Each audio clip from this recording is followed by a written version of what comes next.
একসময় ঘন জঙ্গলের ধারে একটি ছোট গ্রাম ছিল। সেই গ্রামের পাশে বাস করত এক বৃদ্ধ শিয়াল।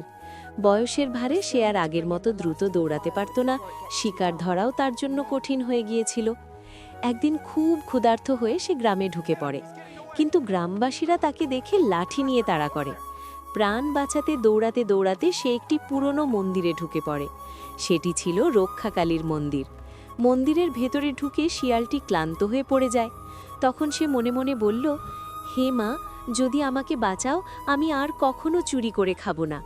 ঠিক তখনই বাইরে গ্রামবাসীরা এসে দাঁড়ায়, কিন্তু আশ্চর্যভাবে তারা মন্দিরের ভেতরে ঢোকে না। তারা ভয় পেয়ে ফিরে যায়। শিয়ালটি বুঝতে পারে রক্ষাকালী তাকে রক্ষা করেছেন। সে ধীরে ধীরে উঠে দাঁড়ায় এবং প্রতিজ্ঞা করে এখন থেকে সে বনের ভেতরেই থাকবে এবং অন্য প্রাণীদের ক্ষতি করবে না। সেদিন থেকে বৃদ্ধ শিয়ালটি আর কখনো গ্রামে যায়নি। সে অল্প যা পায় তাই নিয়ে শান্তিতে দিন কাটাতে শুরু করে। শিক্ষা: বিপদের সময় সৎ প্রতিজ্ঞা মানুষকে এবং প্রাণীকেও বদলে দিতে পারে।